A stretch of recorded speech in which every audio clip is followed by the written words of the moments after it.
Resuming debate, the honourable member for Richmond Hill. Thank you, Mr. Speaker. I'm happy to participate in the debate today on the Conservative motion in relation to internal trade in Canada. As we all know, the government is currently working with its provincial and territorial counterparts to renew the agreement on internal trade. We believe working cooperatively with our provincial and territorial partner is the best approach.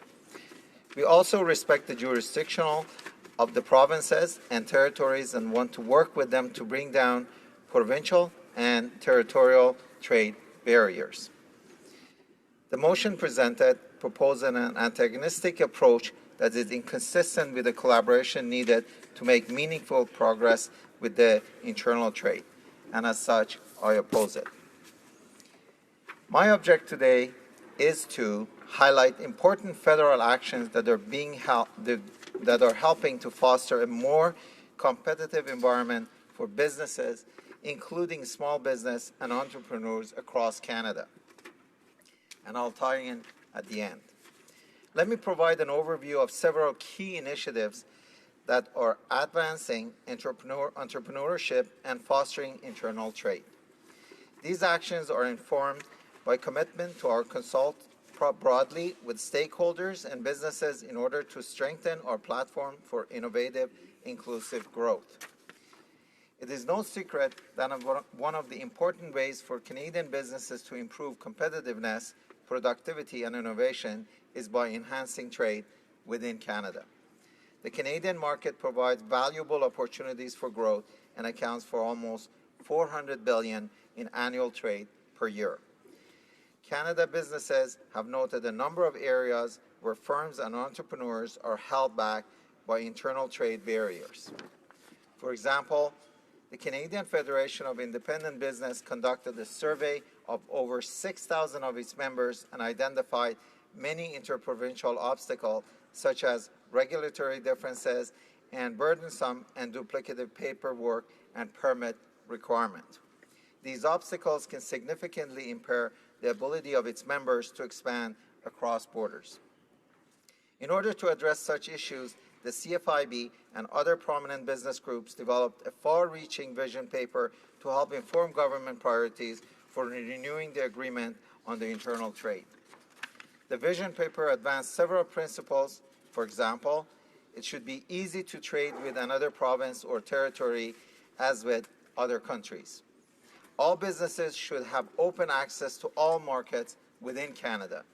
Moreover, the Business Coalition identified a number of priorities for reform, such as modernizing the AIT to align with the commitment made to the EU, enhancing regulatory cooperation addressing technical barriers to trade, ensuring effective and efficient dispute resolution, and ensuring an effective, transparent, and inclusive structure to govern internal trade.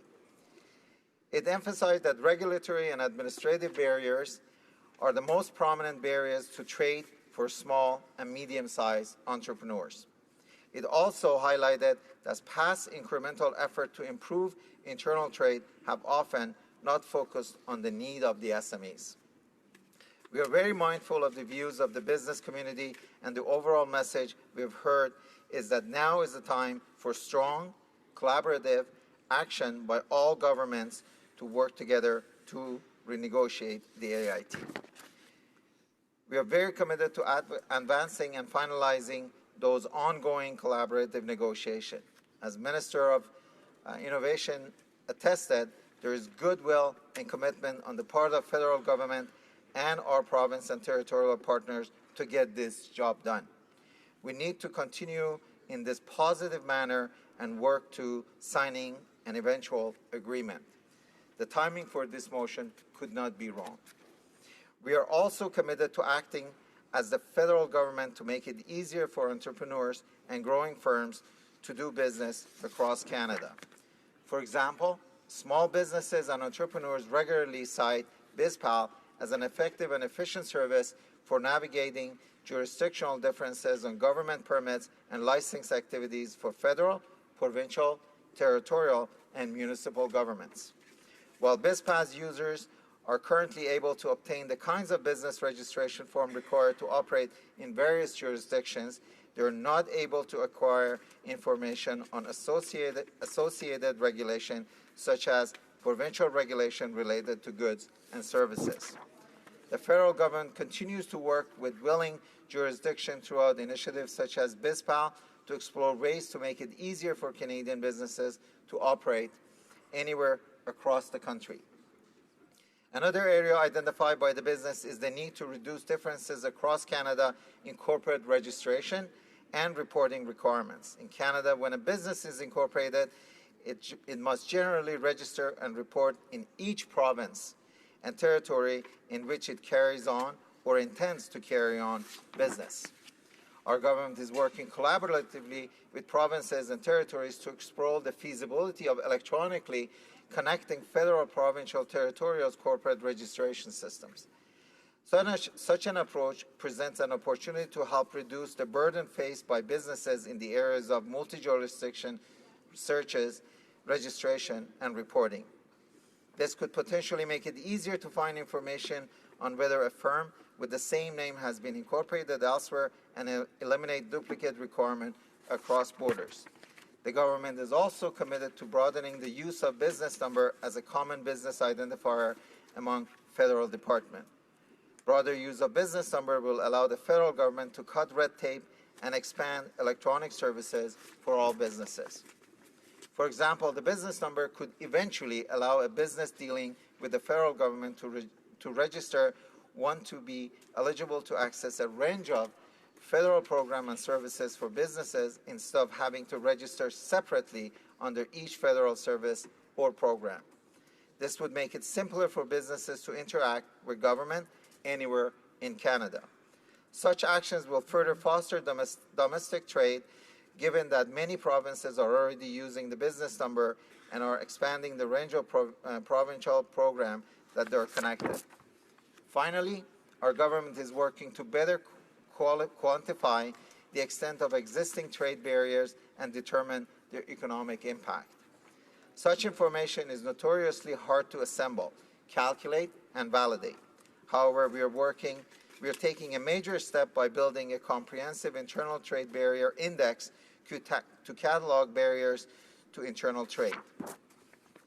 The results of this work are expected late this year and should help all government work better understand the extent of existing barriers. It should also help government prioritize areas to address what particularly impede the flow of goods and services across Canada. In conclusion, I want to reiterate that we are committed to listening and to acting. We want to understand the concern of stakeholders and position ourselves to advance collaborative solutions. We are also committed to advancing meaningful initiatives that will help business compete and thrive. Mr. Speaker, I thank you and the member of this House for allowing me to share our approach. We'll continue to listen, collaborate, and act in the service of strengthening our domestic market and fostering a more competitive and innovative economy. Thank you. Questions and comments? Question commentaire. The Honourable Parliament Secretary to the Minister of Science and Innovation. Thank you very much, Mr. Speaker, and I would like to thank the member from Richmond Hill for his very substantive speech. One of the great things about being in the House of Commons is getting to know and to meet different people from all across the country. And the member from Richmond Hill has a rich history and experience in the business community. And that's really what my question would be about. The member provided an eloquent description of the benefits of removing barriers to interprovincial trade and how we need to modernize the agreement on internal trade in Canada. And I was wondering if the member could share with the House or could tell with the House what would a modernized agreement on internal trade accomplish for Canadians as opposed to the conservative motion of referring the Como decision to the Supreme Court. I wonder if the honourable member can help educate the House on that. For Richmond Hill. Thank you, Mr. Speaker, and I thank my colleague for the great question. And I thank him for his leadership on the Industry and Innovation Committee. The renewal of the AIT gives us the opportunity to work together with all on a new framework that addresses the common challenges faced by our various partners. Canadians expect us to work together to make doing business in this country much easier. All governments are seized with this goal. Our government ran and won on a positive platform that encourages cooperation across all Canada. However, the opposition motion proposes an antagonistic approach that is not aligned with our platform of meaningful engagement with Canadians. Modernizing AIT would allow us to reduce barriers and harmonize regulation across all sectors of Canada, which is unlike the current AIT, which covers only a few specific sectors. It would have a more open government procurement, which will give Canadian firms the opportunity to bid on procurement contracts and lower the cost. All of this eventually leads to growing our economy and creating jobs that would be of benefit to middle class. There is goodwill. Order. We only have our 5 minutes for questions and comments, so questions and comments. The Honourable Member for Sherwood Park, Fort Saskatchewan. Thank you, Mr. Speaker, and I thank my friend for his speech. At the same time, though, when he uses phrases like antagonistic approach, I would encourage him to go back and actually read what the motion talks about. The motion talks about a Supreme Court decision, and it talks about getting clarity from the Supreme Court about what we are required to do in light of constitutional rights. And it seems to me that there are two separate issues here. There's the issue of protecting rights and the issue of policy. And we would say you can move on both tracks simultaneously. Yes, ongoing conversations with the provinces are important as a matter of policy, but it's also critical that we actually get some understanding from the Supreme Court about what rights exist, and then that we protect those rights. And the Liberals talk a lot about rights. Can they not agree in this case that there is a rights issue that needs to be protected, and that's why the Supreme Court needs to be reviewing this situation? The Honourable Member for Richmond Hill. I thank the Honourable Member for his comments, and I'm glad that he agrees that we need to continue on the path that we are continuing, because that's, I believe, the path that will ultimately lead to the result that we are looking for. However, I would like to go back and clarify the antagonistic comment. The comment is there is a process in place, and there is an appeal process within the provincial, and we can follow that process, and if it didn't work, then it could follow its natural process to go to the Supreme Court. Right now, cutting it short and bypassing that process is not going to result to the outcome that we'd like to see. Thank you. Questions and comments. Question commentaire. The Honourable Member for Longueuil Saint-Hubert. Longueuil Saint-Hubert. Thank you, Mr. Speaker. This afternoon, I have the impression that there are more people listening to this debate. I think it's an issue that affects a great many people. It affects consumers, and I find it unfortunate to see that obviously the natural tendency of the Conservatives is to say this is constitutional, this issue, it's a constitutional right, it's terrible. So we find ourselves listening to rhetoric here. Now, the government, on the other hand, is saying that we have to take our time, we have to move slowly. But I'd like to know one thing. Would you like to solve this problem with the provinces? Richmond Hill. Our government is committed to working collaboratively with the provinces, territories, and will continue to do that. As I stated before, this is the process that we believe in the long term will be beneficial. We are working on it. We are committed to make sure that it will move as fast as possible without compromising the result. This is not an issue. This is not an issue that we're going to resolve in the next week or month. This has been an issue that's been going on for a long time, and even in the previous government, and we have not been successful in doing it right. So please be patient.